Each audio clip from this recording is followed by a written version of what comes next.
Welcome back, everybody, to Raw as Ginger, and apologies for last week when none of us were here because Andrew was very busy the day after and couldn't make it. And apologies for myself for not being there the week before that, which I really wanted to be here for. But family comes first. It Start to does sound like Vin indeed. Diesel How do your kids have hobbies? I know we here. did. Well, we did what just go like kids and their lives, and then I we're all know. going to be stuck with them for 7 fucking weeks. Oh man, that's good. That's going to be an interesting time. Yep. Oh, tell me about Yeah, but this is why we're here. We're here to forget all that stuff and talk about professional wrestling. Uh, it. No so, uh, podcast for men. well, let's get into one of the main topics. The topic that kind of was breaking the internet was Bill Goldberg. Cue all the Goldberg chants starting to stream in right now. Goldberg, Goldberg. There we go. I don't know if how I feel about it. If I'm totally honest, man. It's good to see him. It's good that he's following up the thing that happened before when Gunter called him out. But I think it's a pretty silly placement for a match for him. Mm, So it is. He's definitely jumping the queue for a lot of other superstars that are maybe a bit further up that ladder than him these days. yeah. And What about you, Kev? What do you But think? there's also part of me wanted to see him totally bleach Gunter. That's true. What do you think, Kev, when you saw it? I was expecting it. I was expecting something because they're really trying to push this Netflix deal and try and keep it for another year.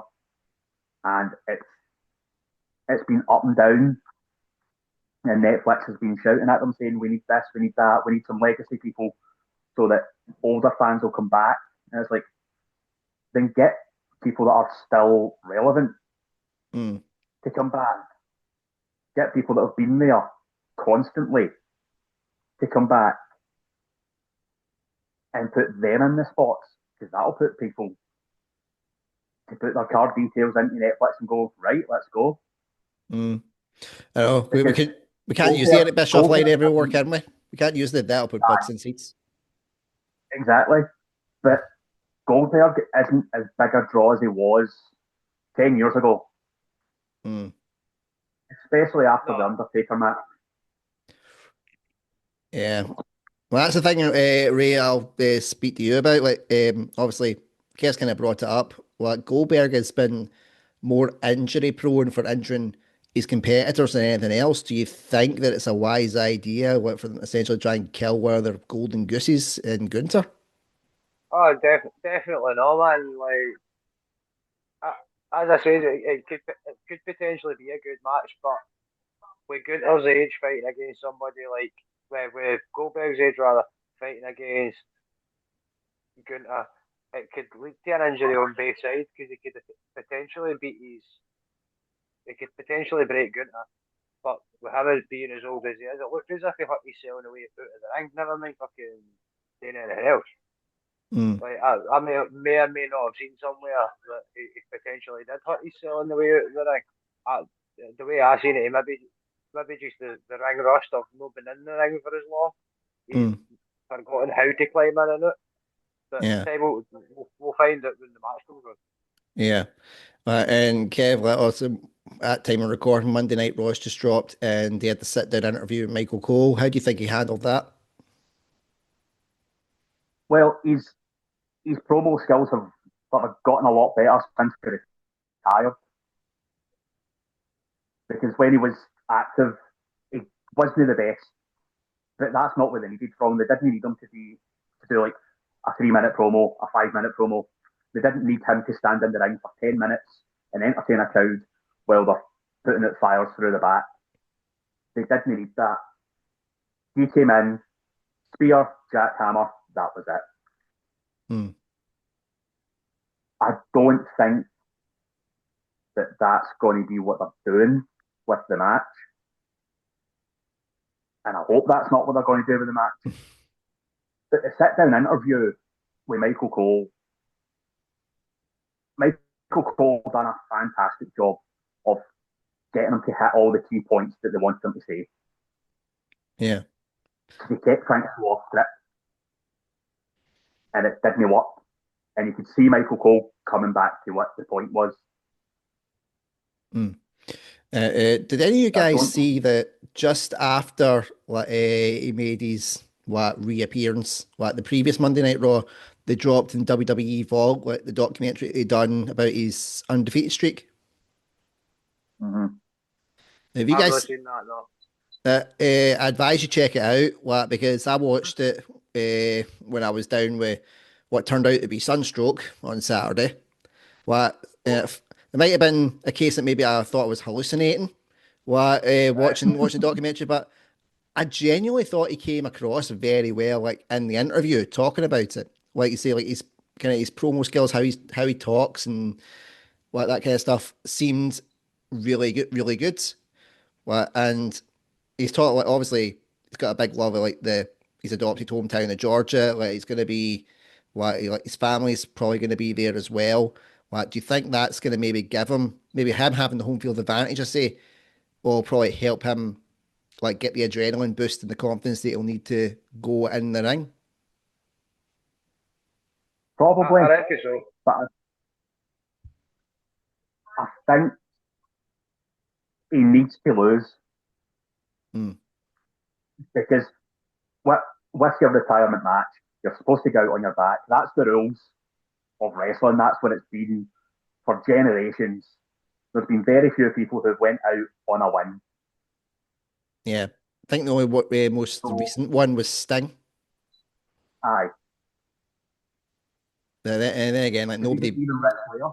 Even Ric Flair, all of his retirement matches, all 17,000 of them, he's lost. He's never won. That's true. And we'll see. Because his next retirement match could be against skin cancer. Someone had to make the joke, and the one with no soul has to do it. Aye. But what about you? Yuri? Because Goldberg's somebody that has played by his own rules. Do you think that he'll go out on his back?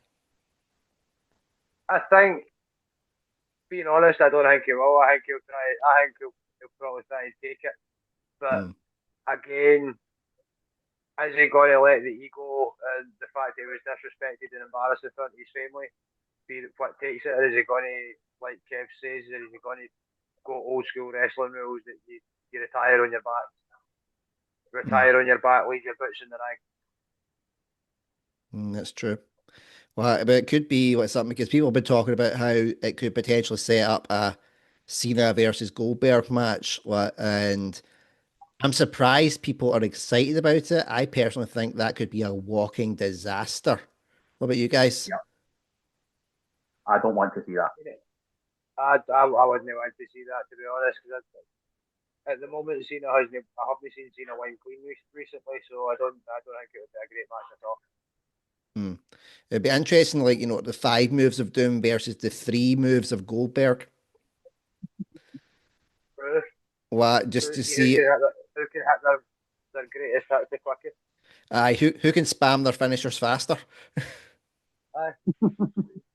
It's definitely something that was interesting about. I mean, Goldberg seems to have, and to his credit, mellowed out a little bit. And I don't know if maybe that's something that a lot of the fans are maybe not sure about, because he seems to have lacked a little bit of that intensity. What about you? What do you guys think? I think that when he gets back in the ring, the intensity will be there. Because the last time he retired, and then he came back with the whole Brock thing.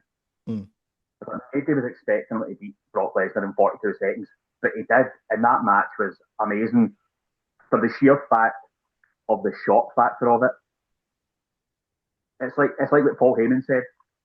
Who could you have really brought back to beat Brock Lesnar in 42 seconds? And then there were people shouting all these names that no, it wouldn't have been believable. except when you bring in Goldberg and he does his thing, and then that makes people want to go, where's this going? And then Mm. people keep watching until it's done. They're going to need to do something like that. Either Goldberg gets put out in like under 5 minutes, or he goes to put Gunther down, and then something happens and he gets disqualified. Mm. Well, in terms of like talking about disqualification, like Ray, there's talk that this could be leading into his son potentially getting involved in the business, like him running interference for his dad, and then maybe that leads to his son becoming part of the business. Do you think that's an angle that they might try and go down? I reckon they could. With Ray and Dom being the father son duo before, they could potentially bring Goldberg and his son and other father daughter, father son, mother daughter kind of pairings into it. So it could open doors that way, but off the top of my head, I can't think of any other ones that would have kids that age there, right now. Mm. But again, that's just my head. I don't know what you guys would be like thinking. Unless they bring Brock Lesnar's daughter in, and then she just comes in and brutalizes Goldberg's son. I think that That would really make it interesting. most people would just think they would just think it's Brock with a wig. Aye. Brock with a wig and he's trimmed in a wee bit. Aye. What? Because like what? And I'm not saying that with any disrespect to Brock's daughter. Like she would fucking annihilate most people on that roster. I think Oh, she would. aye. Aye. I'd like to see like Brock's daughter against Rhea Ripley. I think that would be an interesting match. Be interesting to see Rhea getting thrown into the fucking rafters. Mm, The like, tradition of yeet. yeah. So, well, we'll leave Goldberg there, let us see what happens. But another issue that I wanted to definitely talk about was the Cena quote unquote pipe bomb.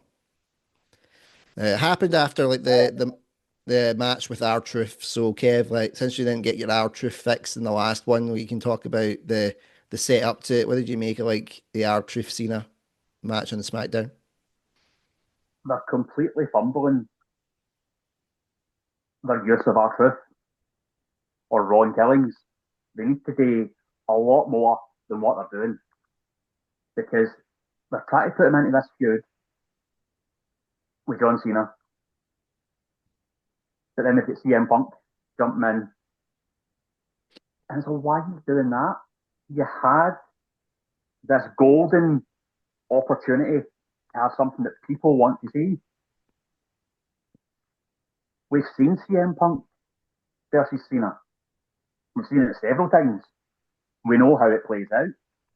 Mm. But we've never seen Ron Killings, like NWA style Ron Killings versus anybody in the WWE, especially John Cena, who won't really know how to handle that properly, clean with his character right now.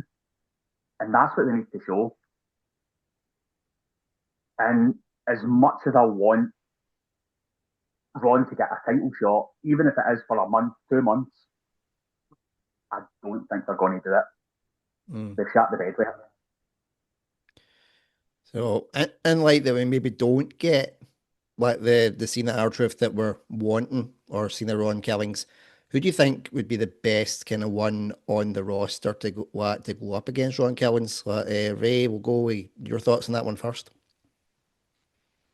Yeah, I think Ron Killings could do quite well, and see the faction side of things.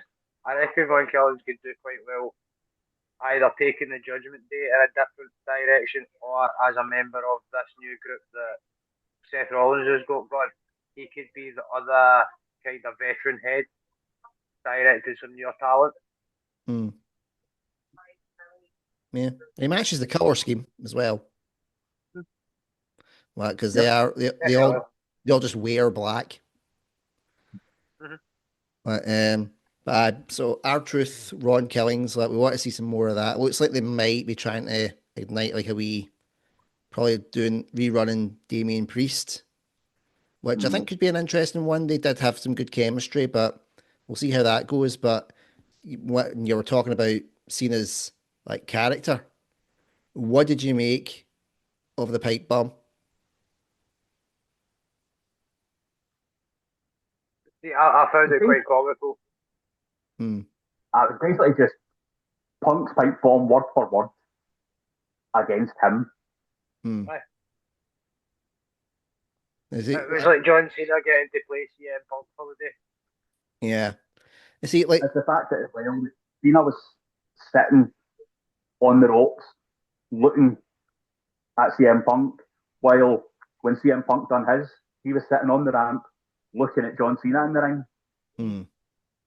So it was like, I gave you that time to do your pipe bomb. It's time for you to let me have mine, and you just lie there and take it. That's Right. what she said. Yep. And like John Cena said, he is Mr. TKO now. Hmm. Mm-hmm. Punk has sold out. Yep. Especially because he's going to Saudi. Yep. And that was the What the thing, hell? like, yep, that was the thing you were talking about, obviously, well, with Ron Killings. Like, that could have been an easy get out for him. He could have been like, look, like, I can't, I'm not, and played it in the story. I'm not going to Saudi. Like, but someone's going to take my place, Ron Killings. Like, it could have been an easy storyline to get out of it. But when I was like doing my usual, like doing the checking the socials after this pipe bomb went off, everybody was talking about like it was the second coming of Jesus. Like, and like, what did you guys like think in terms of like the original pipe bomb? It was nowhere near as iconic. It was more of a parody of Aye. what was happening. But it fits with the story that they're trying to play out. Yeah, Ray. Even though that's not the story I It, want to be seeing. as Kev says, it fits with the story that is playing out here, but it wasn't necessarily as expected back then, especially with with back when Punk done his. He mentioned Colt Cabana and yeah, he broke the fourth wall. Then he actually broke kayfabe at that point, Mm, whereas it's it's kind of greatest hits covered by someone else. yeah, Like, this is one of your hits, but we'll play this one in my farewell to it. yeah, Kind of approach to it. But one thing that did make me laugh was when the fact that afterwards, when John Cena had gave his shout out to nickname Matt Cardona and Claudio Castagnoli. A couple of days later, there was the one of Matt Cardona on the mic. Hey, yeah, John Cena! yeah. I seen that. Well, I thought that was brilliant. And that's the thing though. Like, loads of people were like say they were raving about this. What like constantly going on about let's see this pipe bomb. I felt like I was the only one that didn't enjoy it. Well, I appreciate if you looked at it like in the terms of if he was doing it to make fun of him, well, it was like, okay, fair play. He's done what he needs to do. Well, that's that. But in terms of a promo, what maybe it's because Cena's just got like such a high level of standards when it comes to his promo time. I just didn't think it was that good. What I thought was better was see when they done the SummerSlam like kind of kickoff what presser with Michael Cole. Well, I watched that and he was so much better there. He felt more relaxed. He was riffing off of like Michael Cole and he was riffing off the crowd and he just seemed to be more comfortable with it. It felt like maybe this pipe bomb was helped to transition him into the kind of heel that Cena really should have been at the start. He's feeling more like cocky. I don't give a shit. I'm just going to enjoy this because this is my time and you are here for the ride. Because it does seem like the heel turn itself has been a bit all over the shop, but that could just be my thing. What do you guys think? Nah, I think you're right there, aye. I agree. It's definitely again like I'm referring back to the greatest hits thing, but it's as if he's covering other people's greatest hits within his own greatest hits tour. Hmm. So well, we could basically say that this John Cena like what Farewell Tours is basically like the Weird Al Yankovic tour. Aye, aye, that's probably that's a bit a good way to put it. Yeah. John Cena's Yes, I parody would to be it. excited. I would be excited to see Weird Al Yankovic. I wouldn't be excited to see John Cena live like this. It's like, what's the point? Yeah. It's an interesting thing because the fans wanted Cena to turn for years. They wanted him to turn heel for years. And let's say the actual heel turning moment was amazing. It was Mm-hmm. fantastic. You just think it's a case of maybe it's a bit internal politics. They just shat the bed with it. Is Cena just tried to play it like an actor when he should have been playing it like the way he was when he did like his thugonomics kind of thing. What do you Mm-hmm. guys think has been like the kind of root cause of it? We'll start with you, Ray, with this one first. See, when the actual turn itself happened, I thought it may have been with the actual swearing. Hmm. See, when Cody turned around, I actually told The Rock, "Go fuck yourself." It looked as if it could have been just out of the pure disgust and the fact that he swore in the middle of the ring is the reason that Cena's decided to take it upon himself to teach Cody a lesson, so to speak. Hmm. But it showed that's not the case. It showed that it's painting the bigger picture that maybe doesn't necessarily make as much sense as it would have if that was how it was played. Hmm. Kev, what about you? It should have been a Cody and Rock story. That's what it was supposed to be. But TKO couldn't get the timing right with The Rock because he had 3 films to go and film after that segment. Hmm. He jumped on a plane and then was recording the next day. But they had John Cena there, so they're like, oh, he's another Hollywood person, but he can still wrestle, like full matches. We'll put a heel turn on him and do that. And he's been given a percentage of what The Rock should have been getting for it. Hmm. And it's just been about money for TKO saying, we need somebody who was relevant, who's been in Hollywood, who's a big name that people outside of wrestling know. Because we need to try and get non-wrestling fans watching. Hmm. And it's like, oh, there's John Cena. He's starting to get really big in Hollywood as much as The Rock. Put him in. And it's not played out as well because The Rock can go face, heel, like that. It doesn't work with John Cena because he spent the majority of the time not as a heel. He doesn't know how to play it again. He was sort of a heel with the thugonomics thing, but that's when people started to like him. Hmm. It was like Stone Cold. They wanted him to be a heel, but people just cheered him for that. Just do what the hell you want. Hmm. And he did. He wasn't a heel, he wasn't a face. He was Stone Cold. It was sort of the same with The Rock, that people would boo him when he was a heel. And then when the wrestling started, they would cheer him because he was amazing in the ring.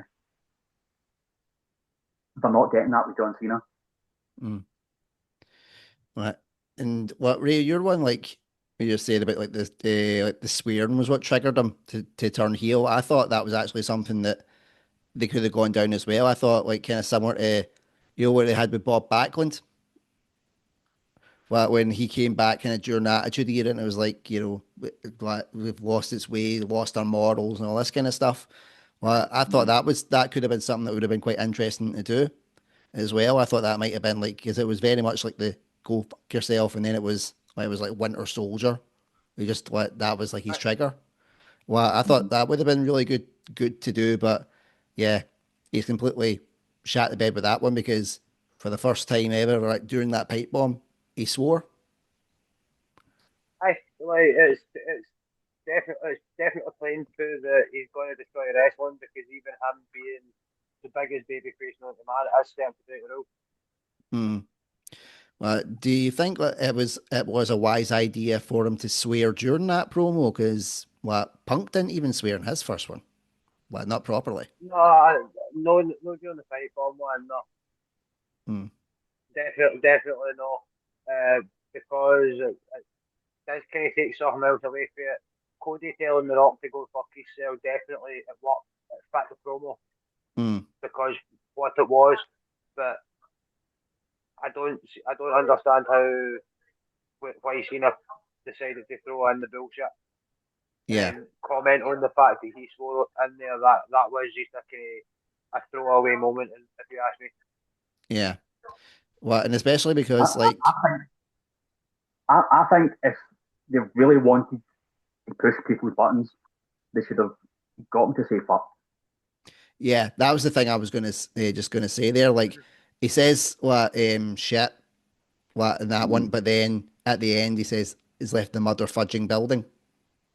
Now Mm-hmm. I get because like SmackDown isn't on Netflix yet. In America, it's still USA Network, so there's certain lines they couldn't cross. But like, it's Yeah. a case of like if you're not gonna go full, there shouldn't you shouldn't do it.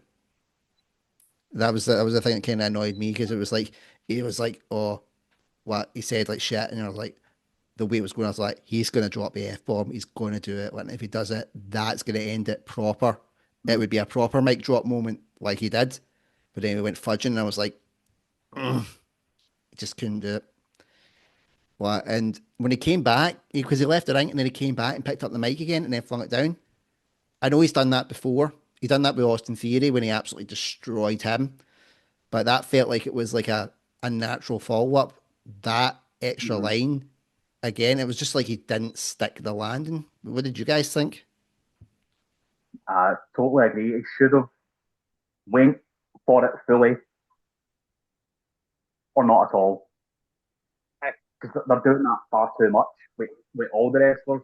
It's like they're taking them to a point. And it's like take it this far, but don't go any further.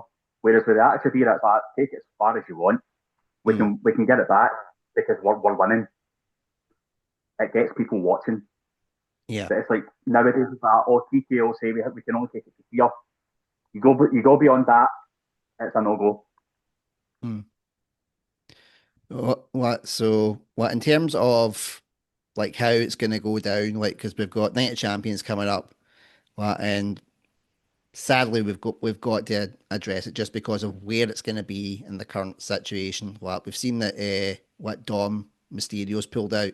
That was kind of been fresh news at the time of this recording. You guys think that was the right call? Definitely. Ray?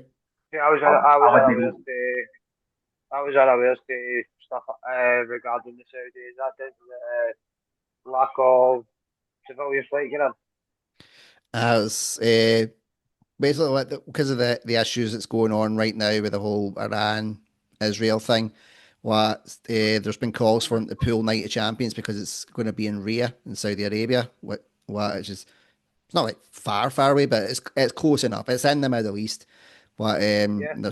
So Dom Mysterio, they're saying that he's injured, but there was a tweet that was out that was just him saying, "I'm not going," and that match with AJ Styles has been pulled. I know, yeah, I know you're on about now. I probably wouldn't be going if I knew that kind of situation was going on over there and what was sending me, they would be sending somebody else. Mhm. But the other thing I've seen online is a lot of people have been going, right, maybe pull this because they're calling high alert, but they've also been in Afghanistan and Iraq, and then during yeah, and that during war, and then there was the infamous Sergeant Slaughter, incident, so they've not been afraid to kind of potentially put their lives on the line, or force their wrestlers to put their lives on the line. But if either you guys were had the part of control over this, would you pull the PLE? definitely put it into Aye, the aye. performance center. Hmm. And No sense in risking the talent on the roster for potentially a show that could go horribly south. yeah, Yeah. and it brings me to like kind of the final question I'm going to address about it. That Do you think this is WWE's call, or do you think it's TKO's call to carry on with the PLE? TK all the way. I reckon TKO is one of the first. Was this probably one of the first times that TKO have been able to get into Saudi? I think they had. I think they had a couple. I think they've had a couple of PLEs There's a beforehand. few UFCs over there. Mm. Well, so I think there's been a couple with WWE as well. What was that? What was that one they They'll done? be looking at the oil money coming in. Aye, yeah, because they So said that. they'll not want to turn that down. Yeah, because apparently, like if they pull the event, they would lose out in $50 million. And I'm like, At least. but if you look at like what they're making right now with all their talk of their record profits and all the money that they're making and stuff, fifty They'll million make that dollars back after Tina's melt alone. exactly like 50 million like, for them is essentially like us losing a fiver. They'll make that after just the cost of Cena's fucking bracelets alone. Never mind the t-shirt and the hat. Hmm. Even like Jey Uso's merchandise, like Aye. do a couple of different designs on Yeet, and that's it. Different colour for every city you go to for a couple of months there. You've made it back, don't worry. Yep. Just make a couple of like Yeet like Saudi headbands, like headscarves, and that's Aye. them. You're done. Yeah, the superstars that refuse to go to Saudi could actually all band together and release a group T-shirt. We didn't go to Saudi. Hmm. Let's like sell that. Aye. But Dom Mysterio didn't go to Saudi, and that goes out for X amount. Then Jey Uso can have his, and fuck's sake, Goldberg can even have his since he's meant to be gone. yeah. No, he's not gone. That's the other pay per view, isn't it? Aye. Goldberg's Saturday night's main event. Aye. Is it because it's because they're so close together, like all these PLEs now. Like, Aye. it's, But back to every second week or so, isn't it? I know it's unreal. Well, because like they've got Saudi, which is going to be this weekend at time of recording, which will be good for us because it's 7:30 our time, isn't it? Aye. Which Think means so. Aye, they're all about. yeah, I might actually see if I can twist the missus arm and see if I can get the boys to watch the first PLE. Well, with me, that could be a good one. I'll be like, let's watch the first PLE that could potentially get bombed live, but just properly traumatize my kids old school style. Aye. Aye. But you have Good that, memories right there. and then in a couple of weeks' time, the 12th of July, that's main event. So, Right. so I might have some more Jesse the Body Ventura madness to talk about at that point. Oh, aye, definitely. I'm quite Uh, liking Jesse having his wee stint at commentating on main events. yeah, it should be It quite brings interesting. from a wee bit different. Mm. It gives you like a good like old school vibe, and then you realize like he must be smoking some heavy duty gear because Aye. it's just hilarious what he comes out with. But so Definitely. I said they were the main kind of like talking points for this one that I had, like Goldberg and John Cena, and we've covered them.